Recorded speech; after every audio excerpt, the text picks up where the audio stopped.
তাই তো ভেবে পাইনি। হ্যাঁ, উপায় একটাই, সেটা হচ্ছে যে মহিষাসুরকে নিধন করার একটাই উপায়, সে হবে নারী হস্তে নিধন। কারণ তার সেই হস্ত নারী তাকে করিতে পারে নিধন। তাহলে কি করবেন দেবগণ? শুনুন, এখন আমরা করিব সেই আদ্যা শক্তি দশভুজা দেবী দুর্গারী স্মরণ। তারে আমরা সমস্ত অস্ত্র দিয়ে তারে রণসাজে সজ্জিত হয়ে তাকে পাঠিয়ে দেব সেই মহিষাসুরে। তাই সে সৃষ্টি করছেন সেই দশভুজা দেবী দুর্গা।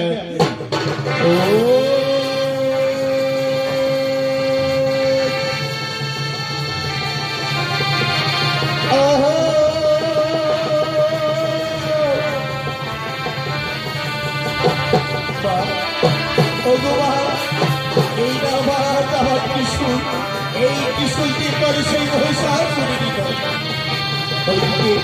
সেই ব্রহ্মদেব তিনি সেই ব্রহ্মাস্ত্র সেই দশভুজা দুর্গার হাতে তুলে দিলেন। এই দাও আমি তোমার ব্রহ্মাস্ত্র, এই অস্ত্র দিয়ে করে সেই মহিষাসুরে। আর তিনি তার সর্বচক্র তিনি দিলেন সেই দশভুজা দুর্গা। এই অস্ত্র দিয়ে করো সেই মহিষাসুরে আগমন করেছে সেই মহিষাসুরের রথে।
করেছিস মানো, ছেলের সাথে করবি না, করেছিস অস্ত্র, তাহলে তাহলে কর, করবার কর, এই ছেলের সাথে রণ করবা।